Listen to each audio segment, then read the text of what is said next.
Hello, Keith Rucker here at VintageMachinery.org. Guys, today we're back to working on the metal planer restoration, and last major component I think we have to really restore on this machine. Still got a bunch of little things to do, but this is the last really big piece we got, and this is the clapper box assembly. So the clapper box is a part of the planer that holds the single point tool. There's a couple of clamps here in the front that you can tighten the cutter into.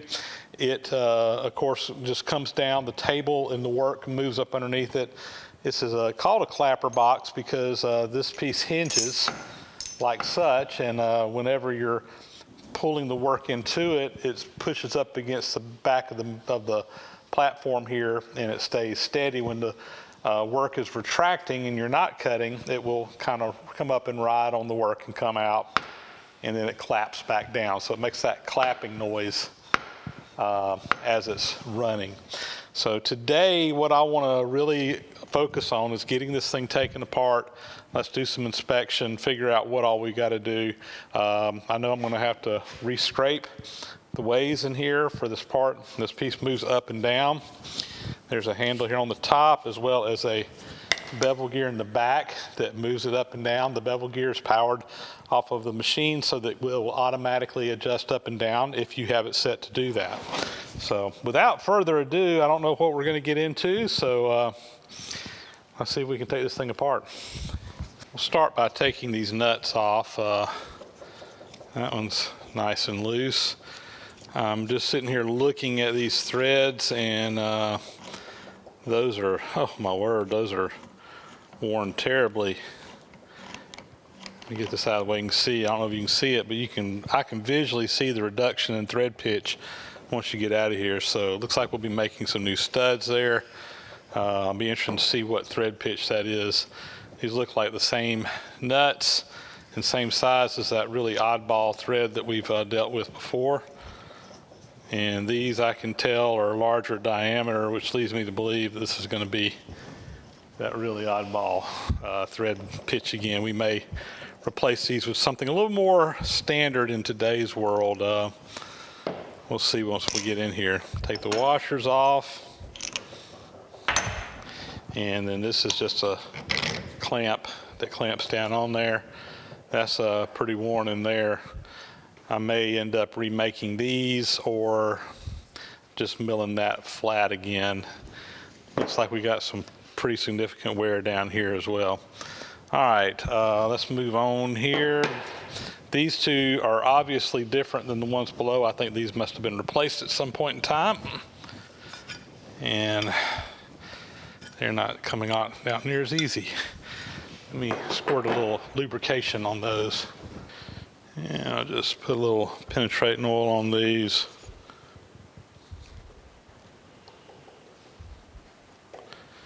That should help those come off.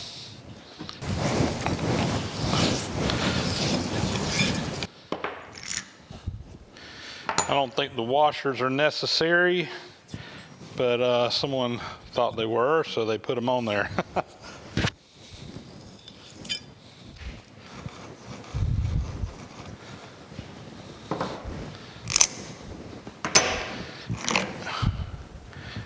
Just sitting here looking, it's pretty obvious these two parts are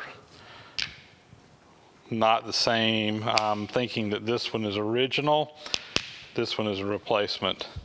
It isn't quite as finished, I guess you could say.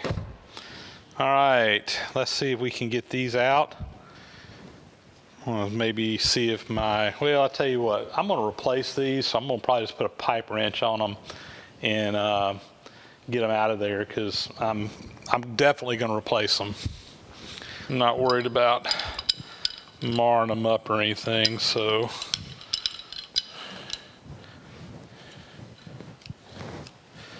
all right, let's see what we can do here. Put some oil on these, see if that helps.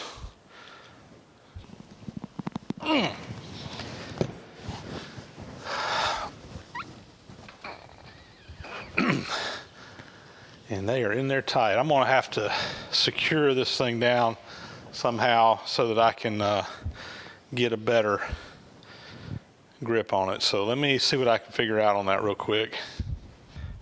I brought this over to my welding table because I could get it clamped down real good to the table, and hopefully that's going to help me get these out. I'll comment that my table has some holes in it. This actually, before I got it, it was used to hold some type of machine, and it had holes in it for different things to pass through. And these holes have proven many, many times to be really handy because there's a gear on the bottom of this. Like I showed you before, I'm able to drop it down through that hole and clamp it flat down on the table. So that's really working to my advantage right now. So let's see, let's get that over all the way there. And let's see if I can get this out now. Yeah.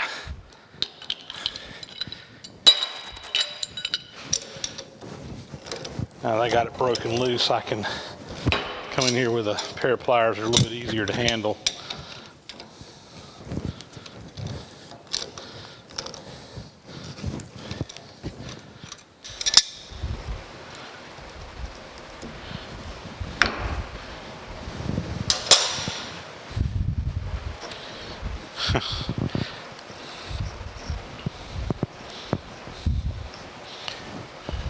Well, after all that cranking and jerking and pulling that thing loose, I found out it wasn't unscrewing. So I came in here and got to looking, and it looks like these are actually pressed in from the bottom, and that there are some little holes that are drilled in a pin in there so it won't rotate. And I guess I put enough force on there that I sheared that little pin in there. Some of these looks like the pins are out. I'm not sure what's going on, but regardless, I was going at it the wrong way. It looks like that they come out the bottom. So interesting. I think what I'm going to try to do is just remove this whole assembly. There's a pin here or a bolt that goes in. There's two holes in there. It's for fitting a spanner wrench, and I thought I had the perfect one here, but it's just a little bit too narrow. But I've got this adjustable one that should fit right down in there. The problem is that somebody has come in here and used a punch to drive that out rather than using the correct tool, and they have damaged the shoulders there. So I'm just going to take a drill bit back to the original size and just try to clean that hole up. There we go. Hopefully I can get my spanner wrench in those pins now. This is an adjustable one. There we go. And just like that, I'm going to have to kind of move it around with me here to get it apart. But you can see it coming right out of there. And in fact, I can probably get it out like that now. All right. And this should now just lift off of that.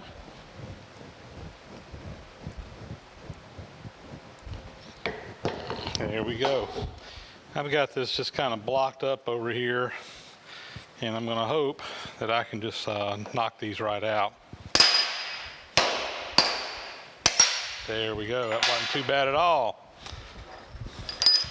Continuing on, I think the next thing I want to try to do is to get this top slide here off from the dovetail beneath it.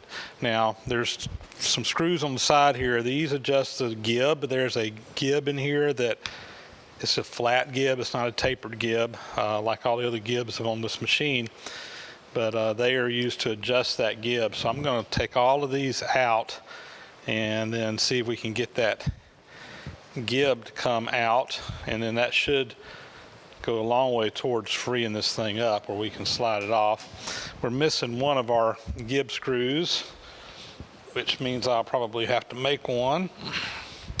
That one's tight. All right, this screw's being stubborn, so I've gone and got a different screwdriver. This one has a square shank on it, and I can actually get a wrench on this to help get some leverage. The other thing I need to do is I need to be able to really push in tight, so I put some metal spacers just clamped to the table. It just gives me something to press against. Remember, I've got that gear going down through this hole right here, so I really can't get out closer to the edge of the table. There it goes. Man, that thing was in there tight.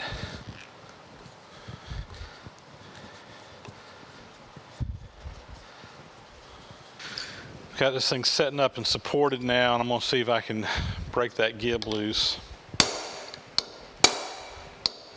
Wow.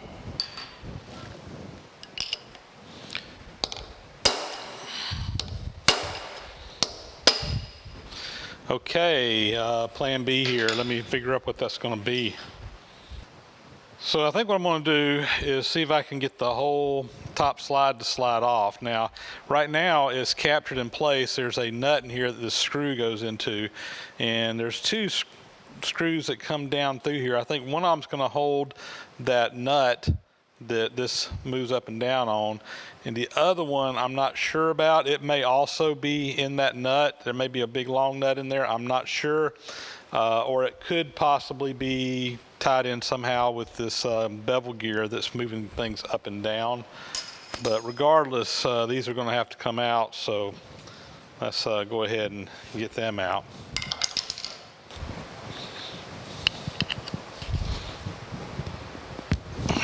That one broke loose.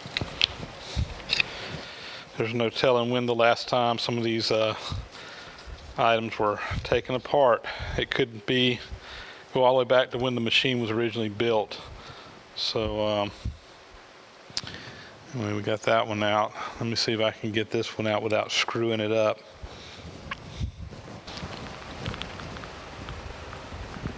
There it goes.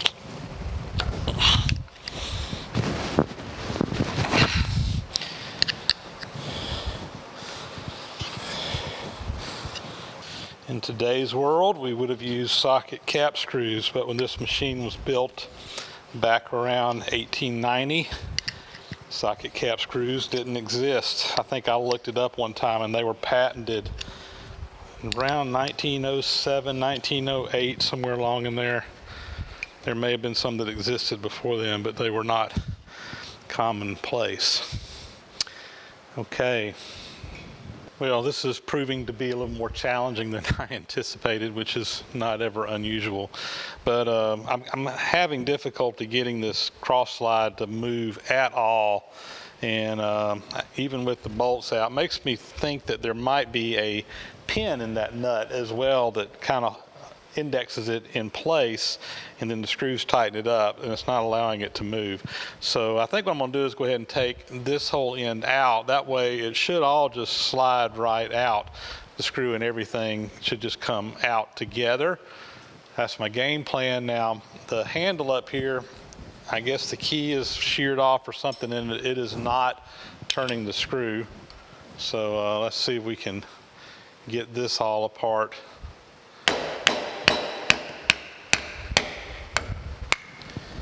And yeah, so there's a keyway that goes down through this, but there's no key on here unless it's just sheared off flush with it. Let me clean that up a little bit.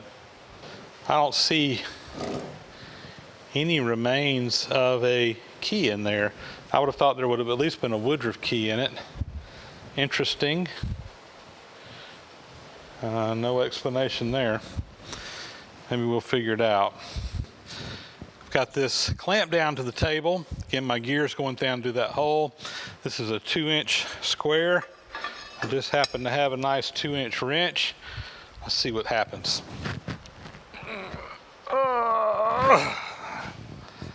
All right.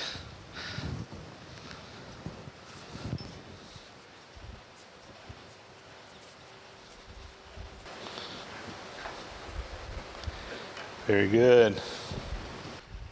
I'm trying to get this gib out. I went and got me a piece of flat iron It's a little bit smaller than the size of that gib, and I think I finally got it to move. I've got this over here now set up again on my table. I got a hole where I can go straight down through.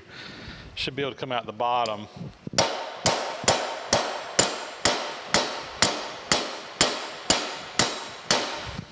It is moving, albeit slow, it's going.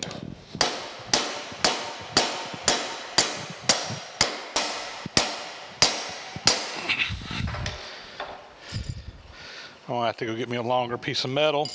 Had to resort to getting a longer piece of metal and a step stool here. It's going good now.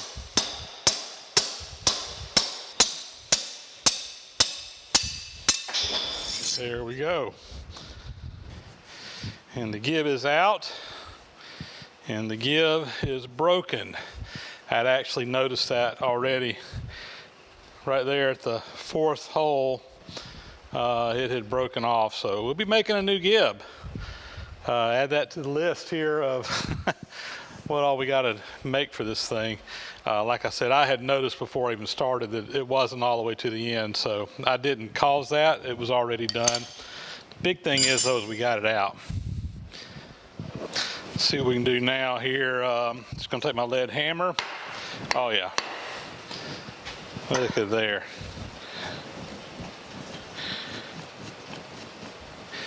Still not sliding more than just at least a little bit in there.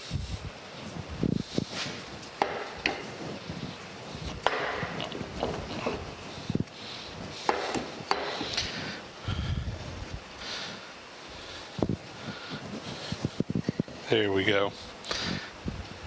Oh boy, what a mess.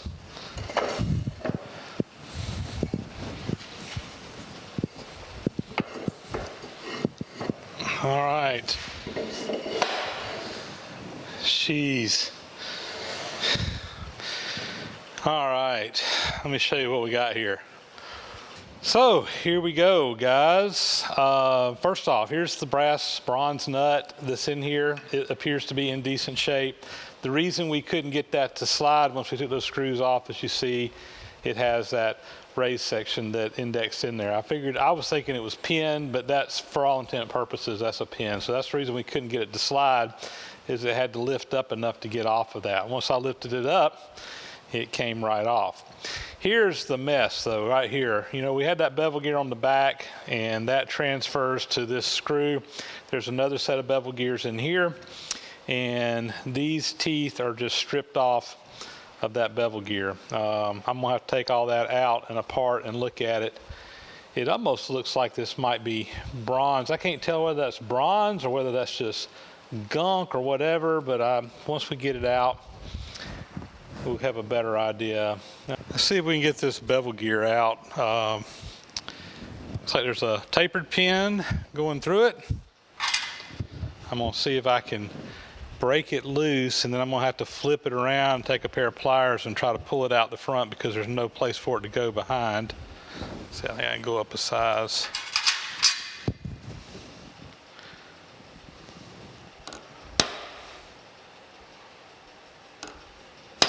There we go. And that glob there is the pin. See if I can get in here with a pair of vice grips maybe. And grab a hold of that pin.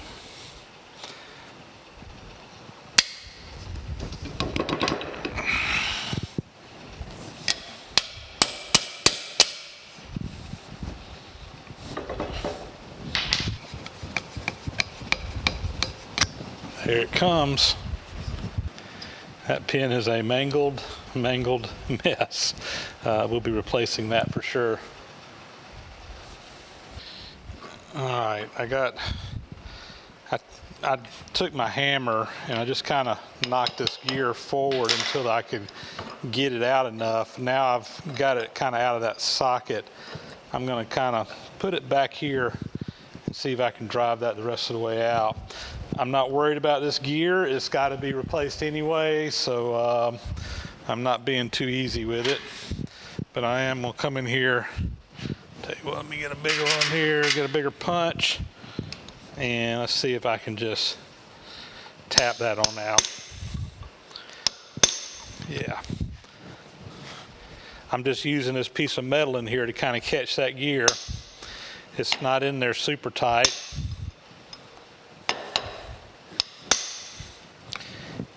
It's going to take a few times, but I think I can get it. There it goes. All right.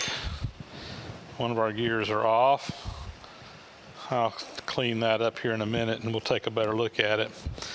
In the meantime, let's go ahead and unscrew this. Good news is that that doesn't appear to be, the nut appears to be in good shape, as do the threads here. So this shaft and that nut should be fine.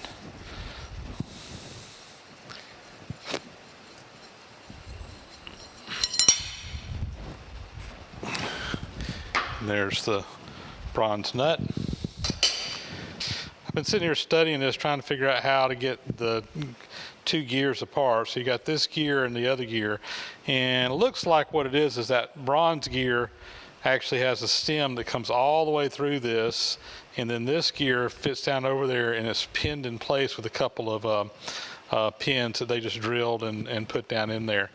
Doesn't look like they're screws, looks like they're pins.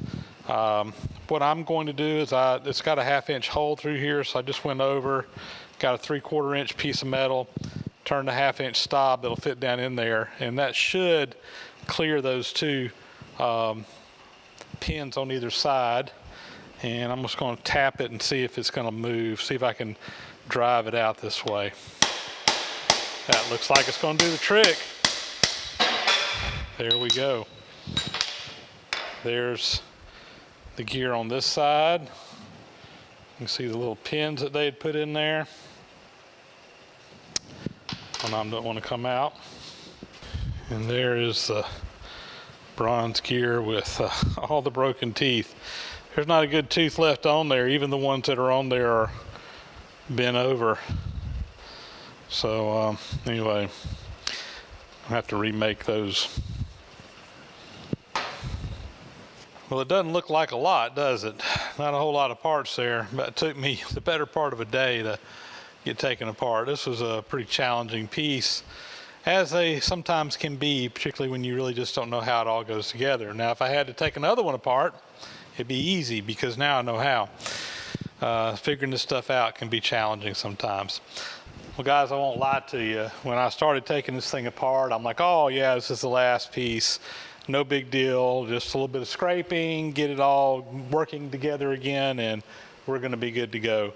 And I did not realize that there was going to be as much in this one piece here that's going to have to be addressed. I mean, there's almost more in this one little piece than I've had to do on a lot of the other machine together as far as making new parts goes. So a little bit disappointing, I'll be honest with you, but at the same time, I don't think there's anything here that we can't overcome. The biggest challenge is going to be the bevel gears. I've never cut bevel gears before, but I've got the tools and the machines to do it. I've just never done it, and so I'm confident I can do it. I've got some homework I'm going to have to do. I've got another bevel gear I've got to make anyway. Now I have 3 bevel gears to make, so we're going to be learning all about bevel gears, taking a crash course. I'm going to be doing some studying and talking to some guys that do know how to do them, and hopefully get that going. But yeah, we got the bevel gears, we got the new studs, a couple of bolts that need to be remade. Got to rework some stuff. Of course, all the sliding surfaces here have got to be scraped in.